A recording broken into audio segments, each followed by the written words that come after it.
Wednesday, and you know what that means. Ringside Heat is on the air at News Talk Saga 960 AM, your favorite podcatcher, and on YouTube on Fridays. Ladies and gentlemen, my name is Lex Tan, host and producer of the show, and we've got a very, very special show here for you today.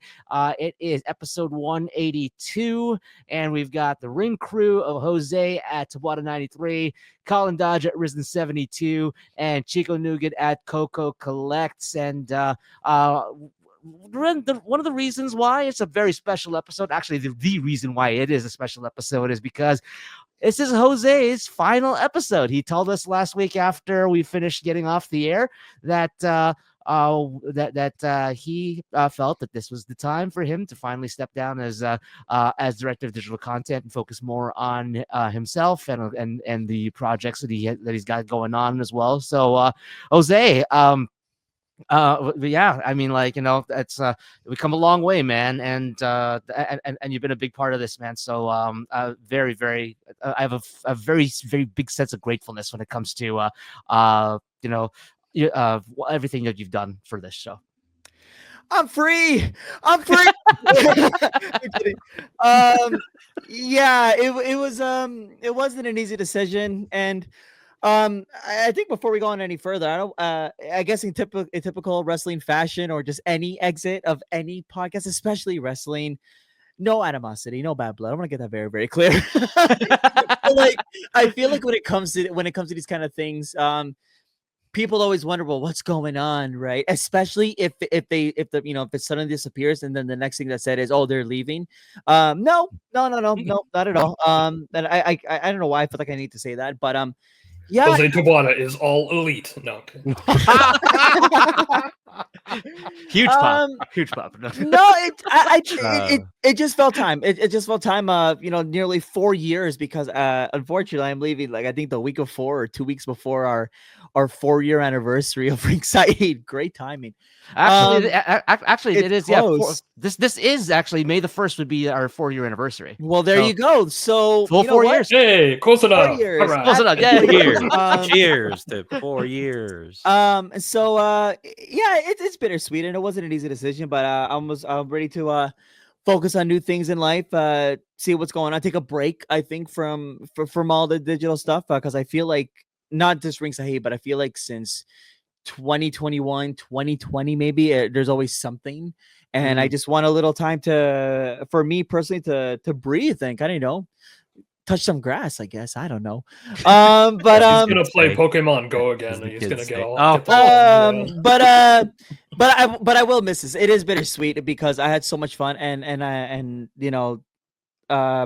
think, yeah, Ringside Heat definitely helped me remember, if not confirm, my love for wrestling, if that makes sense. I already loved it, but doing this week in and week out, month after month after month, it just reminds me how much fun it is to talk about this wild, crazy adventure that we watch every week. And so, that love is just never going to go. And I'm just so grateful for the opportunity, and so grateful to get that email. It was an email. It wasn't a text. It was an email that I got from Lex 4 years ago with the guy saying, hey, I have an idea, or I have something cooking. Can you join me? And the rest is history. And I will miss this so much. But what a special ride it's been. So special. So let's talk some wrestling.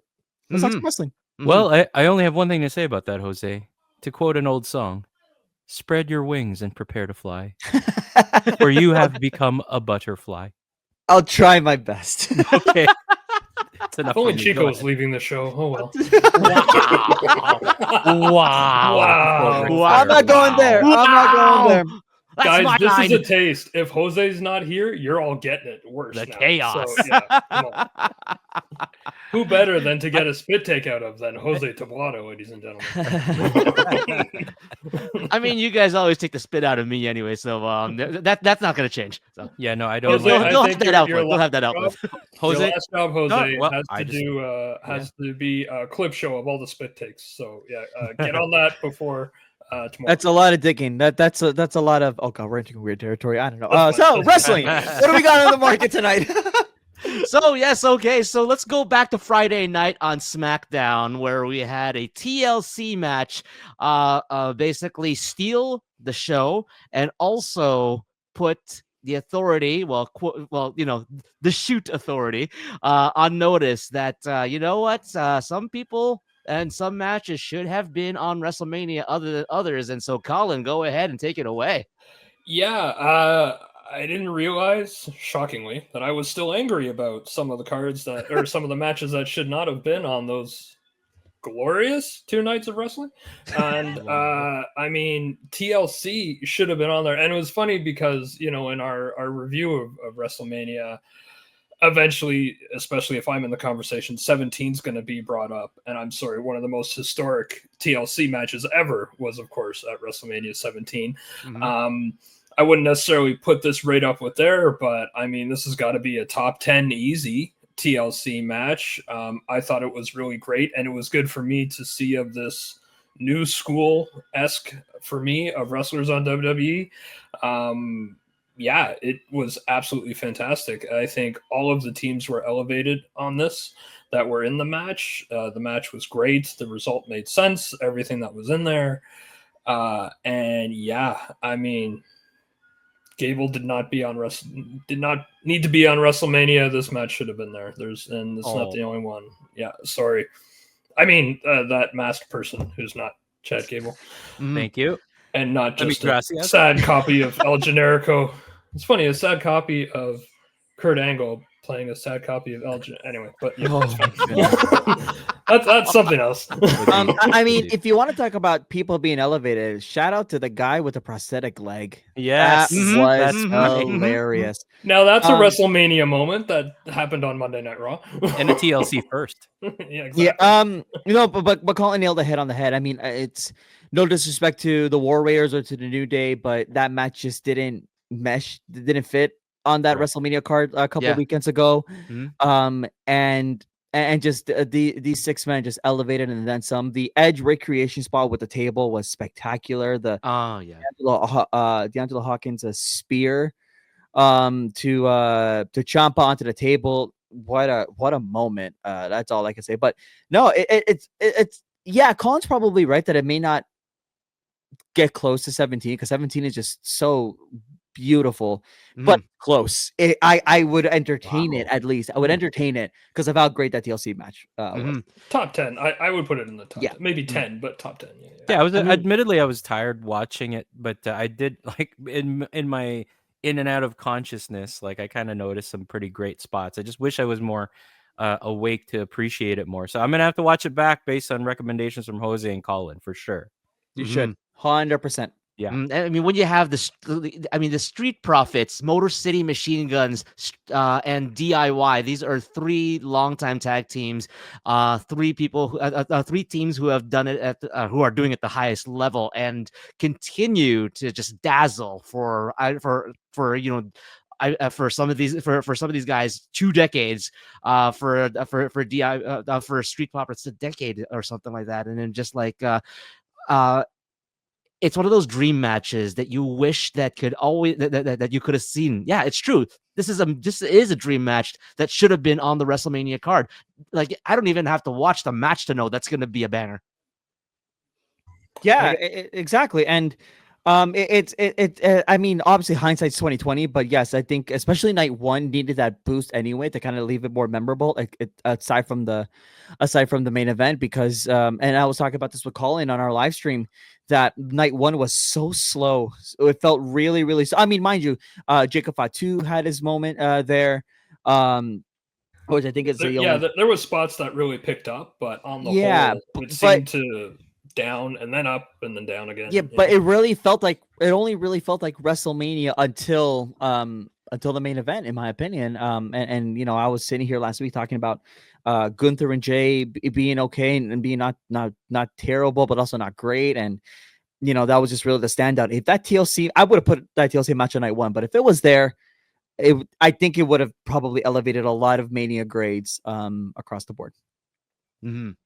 Ringside Heat on News Talk Saga 960 AM. We're going to take a short break here. When we come back, we will talk a little bit more about, just the little happenings that's going around in the wrestling circles post WrestleMania. And one of those things I want to talk about to start off is the next segment will probably be the NXT call-ups, Julia and Roxanne and et cetera, who made their way to WWE Raw and just dazzled, apparently. So we'll come back after these promotional considerations. Stay tuned. Under all the lights, with only everyone, he's looking for one single face.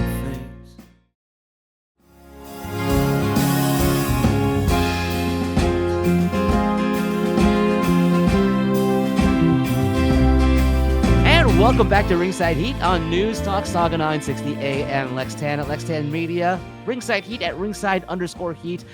Jose Tabuada to my right, if you're watching on YouTube, at Tabuada93 and at Jats on Base. And yes, of course, that stutter just doesn't want to go away. We don't need to pronounce his name correctly anymore. He's gone. The wheels have come off. Wow. The wheels being Jose. At Risen72, Colin Dodge. At KenjiraCast is his Godzilla podcast. Go and check that out. He reviews all the Godzilla stuff.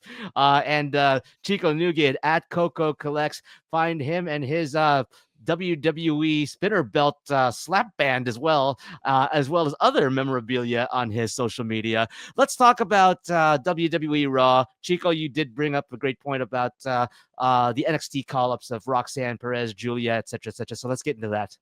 Oh my goodness. It was a pleasant surprise for me. I mean, it first happened last week on the Raw after WrestleMania, and I thought, oh, that's cool. Like all of them at the same time. So they continued it this week, and Julia and Roxanne Perez and Stephanie Vaquer, they all appeared on Monday Night Raw, and Stephanie got her first ever win on Monday Night Raw this past Monday. And so that was a bit of a surprise for me. And she did the Devil's Kiss twice. Okay, Booker T. No Booker T in the building, though. So I was missing the a little bit. Oh, the crowd provided. Yes, they did. The crowd provided. And they will provide. They will provide and then some. If there's anything that the WWE universe will always do, they will provide. Now, whether you want it or not. I was skeptical about Julia's heel turn initially on the NXT programming, but I think on the Monday Night Raw side of things, so far, I think it's pretty decent. It's looked pretty good. She looks kind of, badass and stuff. And it's I'm more and more sold on it each week. I'm not sure how it went on NXT last night. I didn't quite get to that part of the show, but I'm glad that there's something for her to do. And you know what? I'm kind of glad that many of the NXT women, I don't know if they're necessarily officially called up, but they're sort of being peppered into Raw here and there, because NXT's got so many amazing, talented women that I think it's a good strategy to pepper in the top ones, the top names now, not to completely take them away yet from NXT, but to start getting the main roster audience used to them a little bit here and there. I would, I from what I was reading from like PW Insider, Roxanne and I think it's Julia got the call up. Oh, okay. Roxanne and somebody else got the full call up, which interesting. Excuse me, it's inevitable. I mean, like I think it's funny because Roxanne has been teasing the main roster for a little while now, and that Royal Rumble appearance back in January was incredible. The fact that she was the runner up just says so much. I don't know why it took them this long. I think I would have probably called up Roxanne right away after the Rumble, in my opinion. So it's overdue. And to Chico's point, yes, there's a lot of great talented women on NXT to the point where for me, I'd be concerned if I was Shawn Michaels, because at some point seriously, at some point you're gonna need to grow. They're gonna need to move on. Like, we're ready for them. The main roster fans are ready for them, and there's more in line, mind you. Exactly. Like there's a lot of other Mhm. talent waiting to come up. But NXT is at some point, at least in their women's division, will hurt. I mean, Yeah. for example, I mainly watch main roster over NXT. NXT, I'll sprinkle in when I have some time. Stephanie Vaquer, I want her on the main roster, and I'm going to the point. I think that's one of the last things I'll say on the show is, I would 100% and maybe even predict that she's your 2026 Royal Rumble winner in Oh, a man. heartbeat. That He's makes just a lot that of sense. good, and I would give her that I would skyrocket it immediately. Not even Money in the Bank, but let her dominate on NXT. But when it's time for the 2026 Rumble, let the media call up, get that Rumble win. So I want to put a light prediction. If I am right, what a way to go. We got to Mhm. come back to this then, you know? Yeah. Yes, After what next year's what Rumble. a way to go. But that would be like my extremely early overhyped prediction. Vaquer is your 2026 Women's Royal Rumble winner. And here's the thing: if she gets called up to the main roster after winning the Royal Rumble next year, after dominating NXT, I'm thinking that people will be following her over to the main roster. Booker T. Anyway, so but here's what I think might be one of the reasons why we have finally the call up of Roxanne and Julia as well, is because it was announced on the April 28th edition of Raw by General Manager Nick Aldis that Liv Morgan was going to take some time off to film a big Hollywood movie in which she has a major role in that film. So it's unknown right now how long she'll be gone from WWE television at this time. So so maybe it is to fill up that roster spot there. I don't know. Well, I she's Where got the those belt. tag belts are going then? Exactly. That's question. That's number one. What's gonna happen to Yeah. the tag belt? What happens to Raquel? Why are we switching them back and forth so much since Mania? Well, they can go to NXT for a bit too, you know, because it's Oh, only that's right, yes. one set of tag belts for the women overall in the company. So Maybe they'll get picked up by AAA. Somebody, a team in AAA. oh, I'm like, Ooh, what, that'd be baseball? oh my god, that'd be amazing. There you go. I'm not used to that yet, so I thought baseball. Like, Yes. Me, of all people, is going I to talk know, about I know, baseball. I'm Come sorry. on, Chico. Come on, buddy. Another thing to add on to this Liv Morgan news is another report that I saw Tuesday was she's not going to be alone in that whole movie thing. Rumors are swirling that Drew McIntyre joins her. Oh wow, What yeah, is yeah, this yeah, movie? yeah, that's right. I don't know. At first, people were saying it's something with a superhero, but I think obviously when you think superhero, the first thing you think of is Marvel. But with all this talks about getting a movie role, Marvel is way too tight-lipped on that thing that it's obviously Yeah. probably not. But apparently, What's it's been next for James Gunn and DC? that I would be the have other one. no idea. Well, I mean, because Marvel forever, number one. Because Yeah, they go, just Lex. finished Superman, obviously. So Go, Lex. Yeah. Oh, true. But I was thinking though. I mean, like I remember her initial run with the Riot Squad when she first got onto the main roster. I thought she could. I thought she would have been amazing as Harley Quinn. Harley Quinn. Mhm. Very, very bubbly. I That's don't know. Alexa. Sorry. I don't know, but apparently the superhero thing has been debunked right away. That it's a different kind of drama role. I don't know. Beats me, but it's intriguing. And again, it just I don't want to lose Liv because she's so damn good. But obviously, again, you gotta grow your wings and leave. You gotta fly. So- What a time to be alive. Wrestlers in movies don't make them automatically bad anymore. What a time to be alive. Sure. Sure. I don't know. Mm-hmm. But, What's Sure. funny about that part is that kayfabe wise, after Liv asked Nick Aldis for time off, Dom asked for time off right after her, and he denied Dom. It's great. It's great.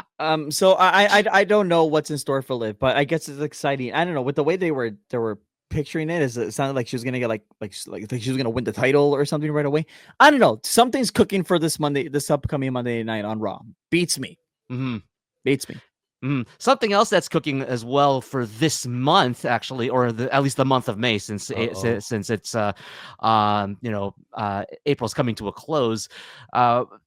here in the GTA, TNA Under Siege is gonna be over in Brampton in a couple of weeks, and going off TNA Rebellion, Trick Williams and Joe Hendry look like they have a little program starting up as well. So that's something I personally speaking, I want to go over to watch TNA Under Siege, whether or not I get credentials or something like that. But either way, I do want to be over there, experience another TNA show and pay-per-view. But what do you guys think of what Trick Williams and Joe Hendry could do in these next couple of weeks? I like it. I think it's exciting, and to kind of back up the quick headline, I didn't read the full story, but to kind of back up the quick headline that Mark Henry said, I believe it was on Busted Open Radio. I know Chico's our local Busted Open Radio expert. That the TNA WWE partnership has felt extremely one-sided, and that it's been very, very WWE like beneficial or very pro WWE appearance. Like Anyone WWE. shocked? No. Right, of course. Exactly. It's not a surprise. So if this is going to be a program, which look obviously again they're setting up on NXT, then that again I don't think Trick would win that anyway. Like it doesn't make any sense to give the TNA title to a WWE guy. So I think TNA can like I guess get a quote unquote win in this partnership. So I don't know. Maybe Mark Henry can calm down. I have no idea. Please don't. Hurt me. I didn't hear that. Oh, go ahead. It's new today. I saw it a couple hours ago. I didn't. Sorry, Colin. I didn't hear that myself, but I would have to disagree with it being one-sided. Like that's what I think of when I think back to, and sorry to say, but the AEW TNA experience. Like it didn't seem as balanced to me. But of course, I mean, they had some high spots there too, like Kenny Omega, TNA Championship, Christian Cage, yada yada. Those were real good. But I mean, there's people getting exposure on both sides of the coin, and TNA themselves, I know, have reported like higher gains in tickets and attention, and social media hits and all that stuff. So I don't know that it's so one-sided. Personally, of course, it's hard to make time for more wrestling outside of the already rich slate of programming that WWE offers, so I hardly get to watch anything else regularly. But it just seems that TNA's got a little bit of buzz around it lately too. So I for one am excited to go. I want to go to Under Siege as well. So Mr. Lex Tan, just let me know. I think it's a Friday, so I think I'm good. Yeah, I'll be good too. Yeah. Two things. Number one, for the first time in WrestleMania history, another company's world title was shown. Which is insane. Like I think like so many. I think like maybe 50 years into the future, when I for some odd reason I'm thinking about WrestleMania 41, which is probably not going to be that high up on my list. You'll be the only one alive from this team, by the way. Most sure. Oh God, it's so morbid. I know. I'm sorry. I don't know why that. He's right. He's right. I know he's right. But like that's such a monumental moment. Again, Yes. Even at the loss, it still looks great. This is a quote, by the way, from Mark Henry, because I wanted to pull it up. Okay. I think that TNA needs to get more, and I think that can happen. You see a match with Moose and Obafemi, it's going to be Obafemi. You see a match with Joe Hendry, he's the only one that's getting the love. It's got to go back and forth. You win one, I win one. Let's have the rubber match. Very fair, I think. Okay. I don't think that's out of pocket to say, because I kind of get it. And that's kind of like what I've been wanting to see too, because the narrative of how can you pin a loss on a strong WWE superstar because the loss hurts in kayfabe, blah, blah, blah, blah, blah. Oh yeah, Trick can lose this then. Yeah, Sure. well, I mean, I don't disagree with Mark Henry, but I also don't think it has to be that predictable either. So give companies a chance to also tell a convincing back and forth, not paint by numbers back and forth too. But what I was going to say too, just going back to WrestleMania, at first I initially thought, who knows what I said on stream? It was so long ago. It was so many hours. But I believe if it's correct, I had some initial misgivings of, oh no, their world champion is going to get destroyed by Orton. But it was an absolutely perfect spot. What Joe Hendry and Orton did was bigger than anybody from another company doing a surprise run-in at Rumble. The more I think about it, the more that spot was perfect. So I think this is now the time to, just in case, bolster Hendry just a little bit more. He's not going to lose to Trick Williams. I don't think whoever it would be right now so soon, I don't think he would lose anyway. I can see him having that belt for a little while.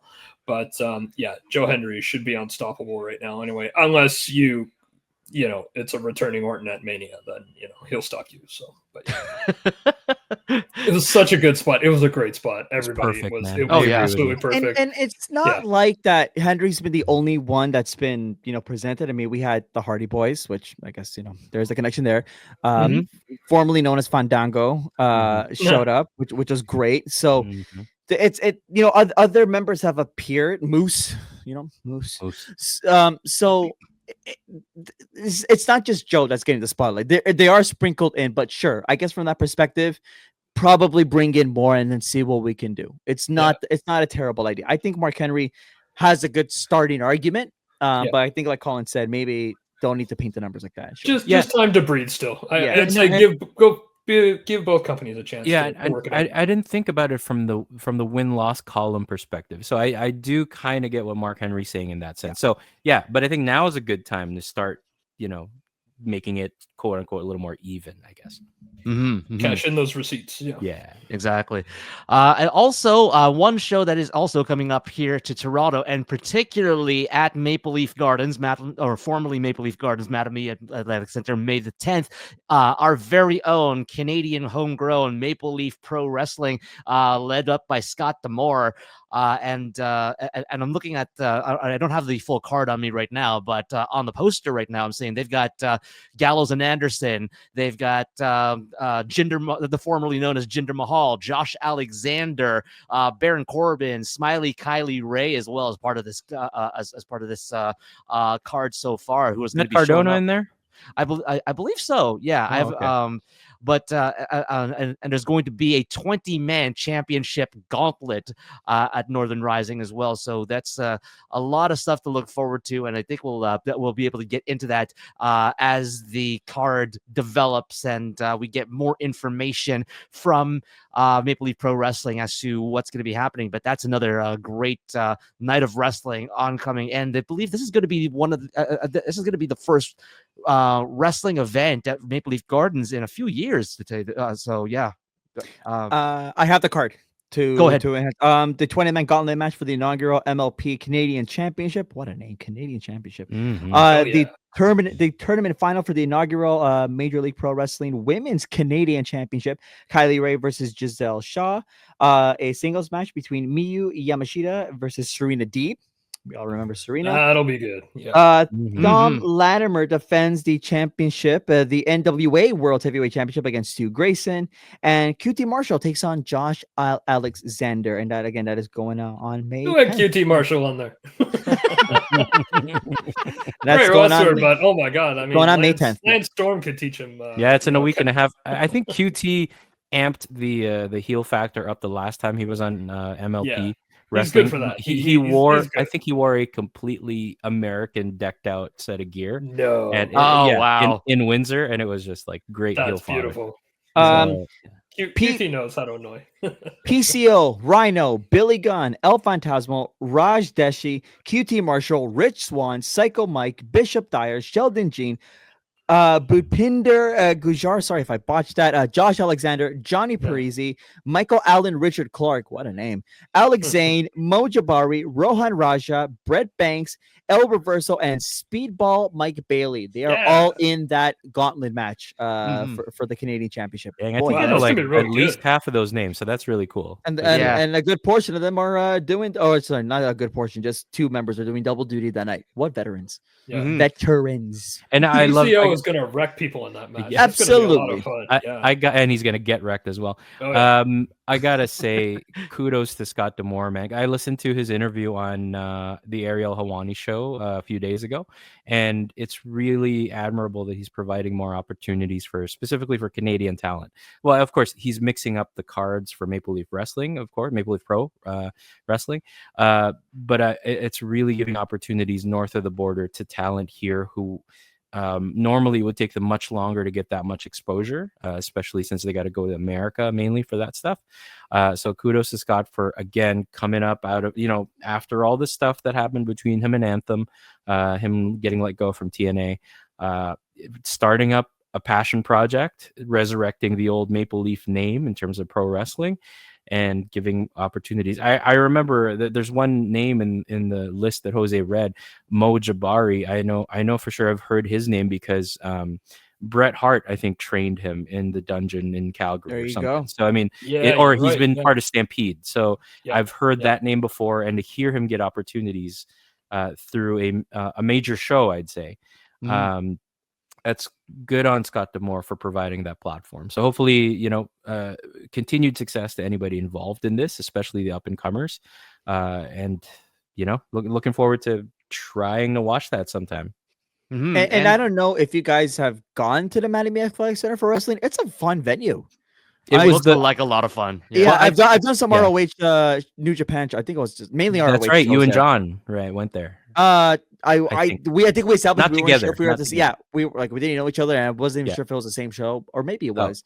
I don't know, but we were there at some point, and it's a fun venue. Now, I don't know how it looks like nowadays, but I went there. It was the first place I caught a house show ever, and it was the WWF in August of 1994, the Summer Sizzler Tour. So when it was actually still Maple Leaf Gardens. Yes. So it was it holds a special place in my heart. So I mean, I don't know if I'll get to go to the event, but I'm glad that they're using it for pro wrestling again.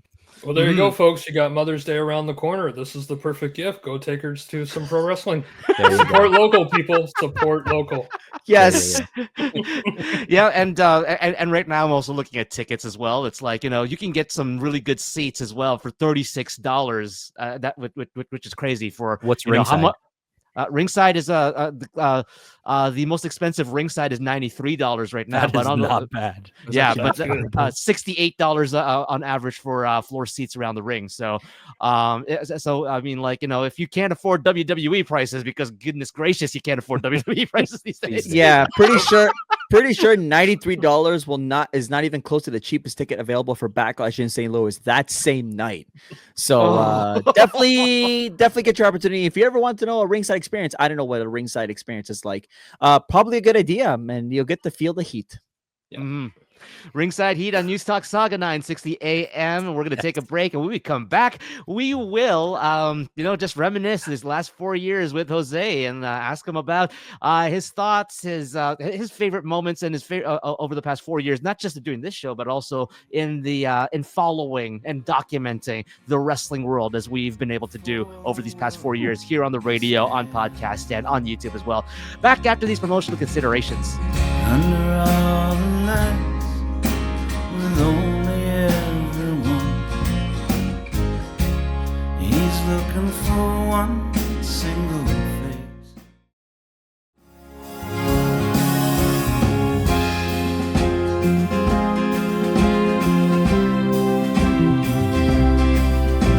And welcome back to Ringside Heat on News Talk Saga 960 AM. Lex Tan at Lex Tan Media, Ringside Heat at Ringside_Heat, Chico Nougat at Coco Collects, Colin Dodge at Risen72, as well as his Godzilla podcast at KanjiraCast, Jose Tabuada at Tabuada93, at Jats on Base as well. And we finally come to this segment, guys.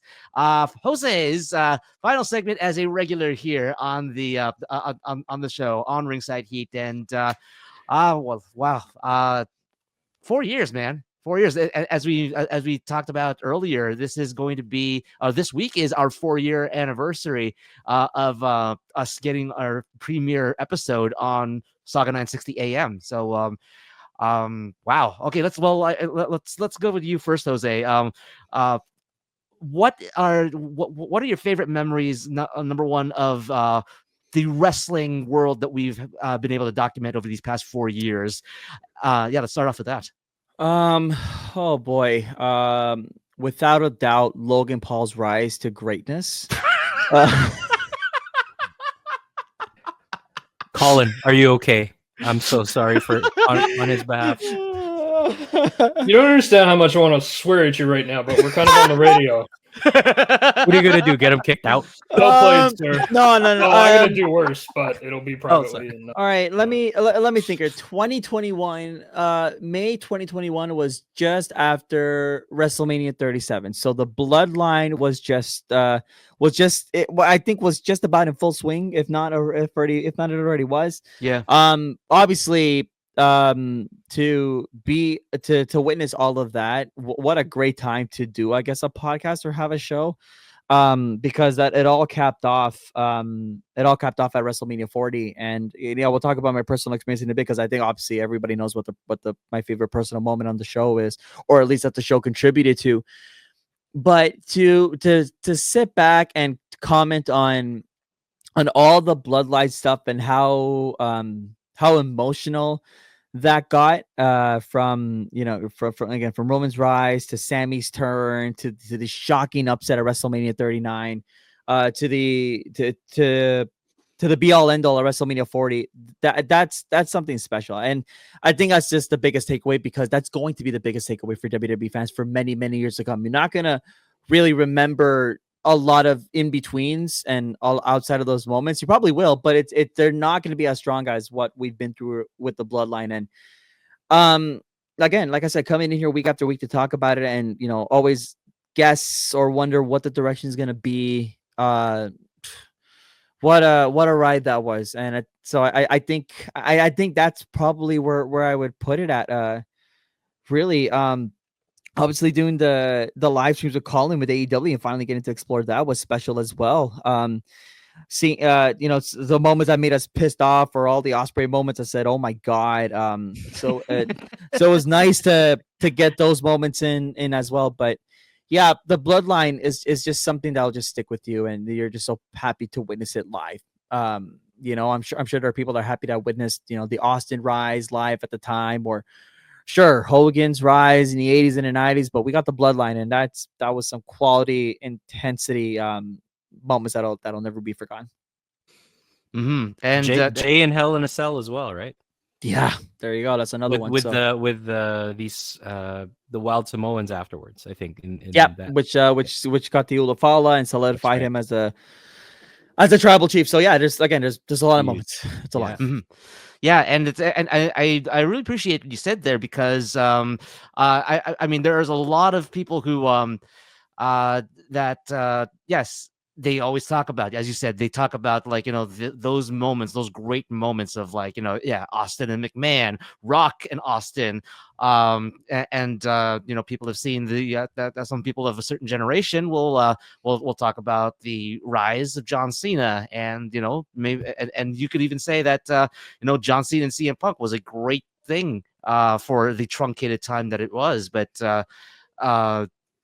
to be for you to be on the radio and to be on a show, a podcast, documenting, yes, the rise of the bloodline. We've seen it pretty much in its entirety, and you have been very vocal about a whole bunch of those things. I mean, like, that must I'm glad that you had the opportunity to see that great wrestling history defining moment of this generation. Yeah, and another moment, and you brought it up, and I guess maybe I should have brought it up right away, but CM Punk's return is, and to, I mean, aside from the memory being so, the moment, I should say, the moment being so big, to watch Lex's angry face as he walked out. Yes, this is that first dance, right? And then Lex having to just tell Survivor Series, and for Lex to round up, all of us at John's place. All right, guys, time to record, and just watch him be so bitter throughout the whole recording was just a treat.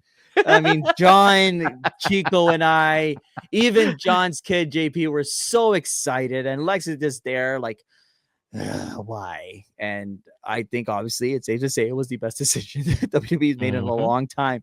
But man, that moment, just witnessing that at John's place, was just so funny. I mean, again, amazing and so crazy to be a part of. But no, that Lex, I'm sorry, but your face was so funny in the middle of the whole thing while the rest of us are screaming our heads off. That Punk returned. Too funny. Oh yeah, I'm eating my words and everything, and I'm eating that right now, and I'll always eat that because it's yeah, I mean, like, and because my view on CM Punk, especially how how happy and how productive and how much he wants to give back to the WWE, and to his fellow superstars, I had to say, I'm just like, okay, you know what, I was wrong. I was was wrong about CM Punk, but I'm also very happy to be wrong about CM Punk. Yeah, I mean, wrong. I think a lot of people maybe. I mean, obviously, yeah, sure. Maybe a lot of people were wrong, but I think again, it's just whether you're right or wrong, it's just turned into something so great, and obviously, it helped capped off that WrestleMania 41 moment, which we know we would have gotten a year earlier had it not been for the injury. But again, the Bloodline and Punk's return, probably the two biggest wrestling standouts for me. I'm sure there's other moments that, if I were to be reminded of, I'm going to be like, damn, that was fun to talk about on Ringside Heat. But right now, just those two just really, really, really, really, just stand out. Mm-hmm. And speaking of WrestleMania 40. I mean, we talk about that. We talk about our experience all the time, but what's something as well? I mean, from WrestleMania 40 and experiencing that, is there something that you could share that you haven't shared before on the show? What haven't I shared, to be honest? But I think I would say that one thing that I didn't talk about enough when it came to WrestleMania 40 was how excited you guys all were, all of you. Because I wanted that for you guys so bad, because for you, Lex, Chico, for John and the kids, and Glynis, John's wife, it was all your first experiences. RV as well, Chico's cousin. It was everybody's first experience. Was it Dave's first? Dave's first WrestleMania as well. And Awesome. the excitement of being at another WrestleMania again, like, the childhood dream coming true again, to be back was special. But I went in going, wow, there's other people getting to experience this first moment, and they're going to feel why being at this event makes me so happy. And I'll never forget John's littlest one, Luke, in tears after the second night. And he was just emotional. Again, he's like, what, 7 or 8, I think. It's just so emotional. So I walked up to him, I met on his level. I'm like, what's wrong? Like, what just happened? Like, you just saw like one of the biggest things in the world. Like, why? And he's like, I'm just so happy. I can't control it. And I'm like, damn, that nearly broke me at the time. And I was just, I just remember telling him that, hey, this is good. This is okay. It's okay to be this happy. And it's a memory that's going to stick with him for life. And that's, to share that with him. And it's, again, with John and everybody. And I was with John for most of the time. That, to me, that's special. And that made the trip even more special, and made me appreciate this meeting experience more than the first one in 2019. And I remember how excited I was when I finally met up with the three of you, with Lex, Chico, and RV, and I said, okay, let's go look at the stage, because it's a cool stage. Obviously not as cool as WrestleMania 41, but I digress. But I remember how excited I was to see your faces, and the look on the three of your faces said, I'm actually at a WrestleMania. And I don't know, that happiness that I felt for you guys, and that, those faces, that's staying in here for a long time, because I just love seeing my friends happy. And I'm just happy that you guys, even though you guys had a feeling of what my happiness was like, I think you guys probably, I would argue, completely understood why that event, being in that atmosphere, is just makes me feel like I'm on top of the world. So to do this show, and I guess indirectly realizing that, like, it led me to that, and led to that moment for you guys for the first time, special. That's not being taken away ever. And stuff like that, it makes me sad why I'm leaving the show, but we carry on, right? So yeah, life happens. Yeah. That WrestleMania 40 sticks with me forever. Man, I'm gonna say too, I'm grateful that this show has opened that possibility up too, because this was just a pipe dream as a kid, like going to the show of shows. It was that would be nice, that would be nice, but I never thought it would actually happen. But then, yeah, I know that a big part of that was how enthusiastic you were bringing your experience from WrestleMania 35. So that contributed largely. Plus, I think you're the one that kind of ended up getting tickets for us. So, I mean, Yeah, you made the transaction. That's right. So I Thanks to mean, with my credit card. That's yeah, right. exa- That's yeah, right. yeah. That's Okay. right. Thanks to both of you. All right, Mr. Yeah. Tan. Okay, you'll get yours too. But yeah, no, I mean, yeah. So you're a huge part of that, and I'm grateful, for everyone that was involved in it, and yeah, that also will live not just here, but here for me, like for a very, very long time. That's an all timer for me. And aside from WrestleMania 40, I don't want to exclude all the great non-WWE moments I have with Colin, and getting to become a great friend of his, and getting to appreciate how great of a friend he is to me, and helping me open myself up to other wrestling stuff, and all the shows that we did, all the bonus content, all the live streams. Colin, it's just been so great, just bonding with you, and because I think one of my fears was, okay, we're so WWE heavy, we're all going to WrestleMania, and Colin's out east, right? Mm. And And so a couple lotteries short to bid. that too, Yeah. that too. So I don't want that to go unnoticed as I depart. And I'm just so grateful for the experiences that we had, and I hope I can give you a big hug one day, and Oh yeah. tell you how much I appreciate you, and I will miss all the fun, all the bonding that we had. Especially just doing bonus stuff together. That again, I cherish everything that I did with all you guys. I really do. But for Colin not being here, we're not being able to join us for beers, not able to join us at John's place to watch pay-per-views, while come over to my place. It made me appreciate the stuff that we did, Colin, outside of regular episodes even more. Yeah, And so, it was fun. All the little projects, and majority never saw the light of day, but they were fun to work on for 5 seconds anyway. But yeah, just firing stuff in, like, okay, and Lex would get some of these too. I'm like, I have an idea, and I could just hear them go, oh, all right, what's he got now? What's he going to come up with? What am I going to have to do? How much is he going to say that he's going to do on his own? He just wants to go ahead. But yeah, no, that is a lot of fun working on that stuff. But still, I think the best was probably sharing some AEW stuff with you, because all the rest of these guys are cowards and they won't look at it. But any chance I get to say that, I'm going to do it. Spit take number 2. And so Ew. Yeah. So that was a lot of fun. Big ups to Assassin's Creed. That was the way in to make you a Will Ospreay fan. And no, that was totally a lot of fun. But I did come up with just special for you. I don't know where my tinfoil hat is, but here is my stupid, never going to happen prediction for how they can fix Cena's heel turn. oh god, It needs fixing, because Special you for know hosting. what? end the show, end the show, end the show, end the show. Of course. No. I'm not going to talk that much about WrestleMania 17. But anyway, that's always top of mind, of course. And, when he just couldn't put Austin down, here comes Vince with the chair. And we all agreed last week that, maybe it should have been Cena just can't put Cody down. So here comes Rock with a chair. It worked before against him. So here's full circle moment. But anyway, this heel turn is not working, just like Austin's heel turn didn't really work that much. And they even got it wrong where Gunther's beating up an announcer and not Cena beating up JR. But, JR's on AEW now, so there's only so many things you can do. But this is how you fix it. You start a new invasion. It's in a TNA and AAA invasion. And this is how you fix it. And Joe Hendry will be the Booker T spot.